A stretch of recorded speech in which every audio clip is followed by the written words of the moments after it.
kids, welcome back to my channel. I hope you're behaving, I hope you're staying healthy, and I hope today is good for you. Are you ready for another story?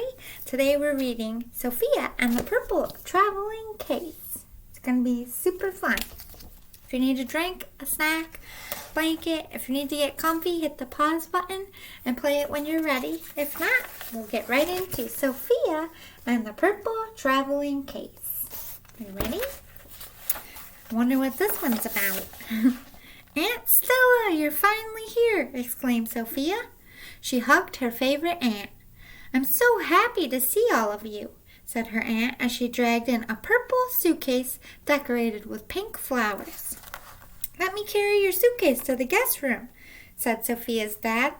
No, said Aunt Stella firmly. I'm the only one who carries my purple suitcase. You can carry the others. Aunt Stella pressed a button and tiny wheels popped out on the bottom of the case. Sophia was amazed that the wheels were purple too. Her aunt rolled the case to the stairs and they lugged it up one step at a time. What a cute little case. Do you see it? Purple with flowers. That's my kind of suitcase. Tired from her trip, Aunt Stella decided to take a nap. Sophia's mom laid her little brother Georgie down for his nap too. Then she promptly started making her prized peach pie with Sophia's help. Sophia's dad watched over their shoulders. I'm curious about that purple suitcase, he said. I wonder why we're not supposed to touch it. Maybe it has something dangerous in it. Maybe there's pirate's treasure in it, said Sophia. Maybe it has purple undies with pink flowers in it, said Sophia's mom as she giggled. They're wondering what's in the case too. Why is it so special? Why can't anybody touch it? What do you think is in there? Aunt Stella came down for dinner with a heavenly grin on her face. Yum, she said. I smell my favorite peach pie. She smiled at her sister and then turned to her niece. Now, Sophia, tell me what you've learned this year. Okay, said Sophia. I learned how to read a book. Daddy helped me to fly a kite, and Mommy taught me how to tie my shoelaces. I even learned how to play soccer. Best of all, I learned how to ride a bike. It still has training wheels, though. Wow, that's a lot of exciting things for 1 year, exclaimed Aunt Stella. Maybe this week we can do some of those things together. Sophia nodded her head and smiled. Aunt Stella always made her feel so grown up. She did learn a lot. Do you know how to tie your shoes? Do you know how to ride a bike? Can you read a book yet? You will one day, don't worry. It's not a race. After a wonderful week visiting her family, Aunt Stella was ready to return home. Early in the morning of her last day, she looked in on Sophia to find her still sleeping. Careful not to wake her, Aunt Stella quietly tiptoed downstairs. She spotted Sophia's mother in the kitchen, and before saying goodbye, she told her that she left a gift for Sophia in the guest room. I wonder what gift she got. Oh, that's so sad. She didn't get to say goodbye to her aunt. She was sleeping. When Sophia awoke, she finally gathered in the guest room. They just stared at the purple suitcase in amazement. That's when Sophia's dad saw the note taped to it. Sophia, I hope it takes you to all the same magical places it took me. Love, Aunt Stella. Bewildered but curious, her dad decided it was time to see what was inside the purple case. He tugged the lock and pulled the zipper, but he couldn't get it open. Don't worry about the suitcase, Alex, Sophia's mom said. You're going to be late for work. Can I try to open it? Sophia asked. Sure, she left it for you, her mom cried. She left her the crazy purple suitcase. I wonder why they can't get it open.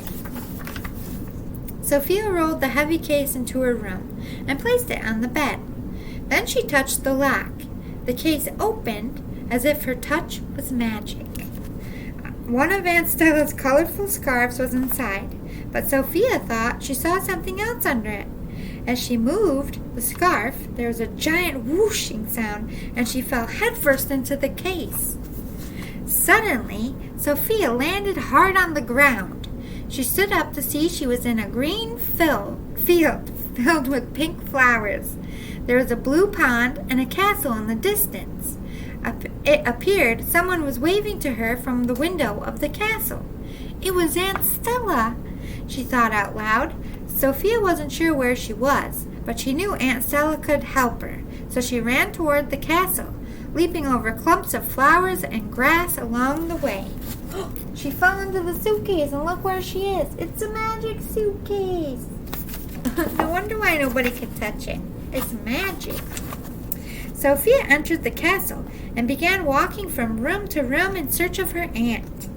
Each room was marvelously decorated, and Stella could not be found in any of them. Sophia then walked into a bedroom that was truly adorned for a princess. It had beautiful purple curtains and a canopy bed to match. She had grown tired from her hunt for Aunt Stella, oh my goodness, and decided to lay her head down for a quick nap. I'm so tired. No one will notice me, she thought. She's taking a nap in the princess bed. Well, she's tired, and it was there.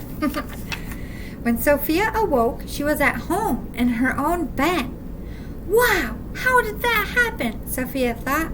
Where was I? She looked around the room. The purple traveling case was still on the bed, but the pattern had changed to pink fish and bubbles. Sophia leaned closer to the case and reached out her fingers. As she touched the lock, the case opened, and she fell in it headfirst again, this time with a splash. Oh my goodness. It's a little bit like Mary Poppins' bag, isn't it? In a split second, Sophia was under the water. When she was surprised she could breathe.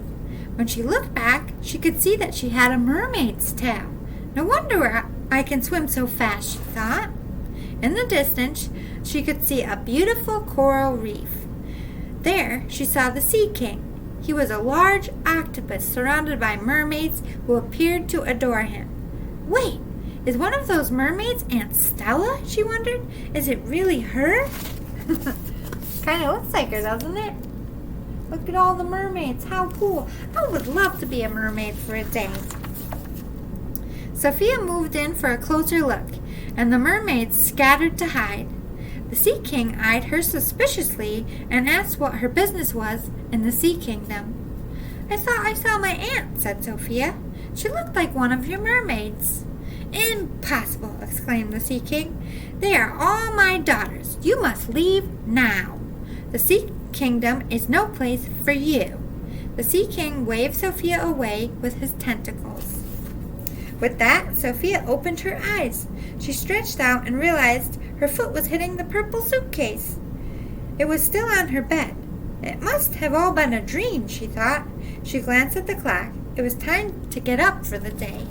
She's wondering, did I dream that? There's the octopus king. It's like, get out of here. And she went right back to her bed. Where is her aunt in all these adventures? After breakfast, Sophia couldn't get the suitcase out of her mind. Were her dreams somehow connected with it? She marched back upstairs to her bedroom and looked at the suitcase again. This time it had a pattern of rainbows. How strange, she thought. She touched the lock and the case opened. Whoosh! She fell in, and suddenly she was riding on the back of a unicorn. Cool. The sky was filled with a giant rainbow, and the unicorn took off through a pasture of blue and red flowers. The wind was blowing through Sophia's hair. Up ahead, she saw Stella waving from a train. Sophia pulled the reins on the unicorn's collar. The unicorn slowed, galloped up to the train platform, and bent down so Sophia could get off. Oh my goodness, I would love to ride a unicorn. Wouldn't you? I love unicorns. She gonna catch her aunt this time? Sophia quickly boarded and found Aunt Stella in the dining car. You found me! Exclaimed Stella. Did you have fun on your travels? Yes, they were wonderful, said Sophia. I just wish you didn't have to go. You can come visit me anytime, said Aunt Stella, and I'll come visit you next year. Now the mystery of the purple traveling case was solved. It wasn't used to take on travels. It was a way to travel. But how can you visit without your purple traveling case? Sophia asked. I have a new one. I thought I'd go for red this time. And Aunt Stella, as she rolled out, was her new traveling case. What's in it? Said Sophia. Let's open it together and see, said Aunt Stella with a smile and a wink. She's got a new red suitcase. So there they are on the magic train. Now they can visit each other anytime through their magic suitcases. The end. That's super cute. I want a magic suitcase. Don't you want one? That would be awesome. If you had a magic suitcase, where would you go? Would you go under the sea? Would you go to a castle like Sophia did? I would go everywhere. Anywhere and everywhere. I would never be home. That would be so cool. I'll see you all next time, kids. Make sure you are good for your parents, your teachers, for other kids. Be good with them as well. Share your toys. Don't have temper tantrums. Breathe. Stay calm, because your parents are going through it a lot, and so are you. And we have to be patient with each other, right? I love you all. Be good. I know you can be good. I know you are good. And you can go and do good things. You just have to choose to be good. Okay? See you next time.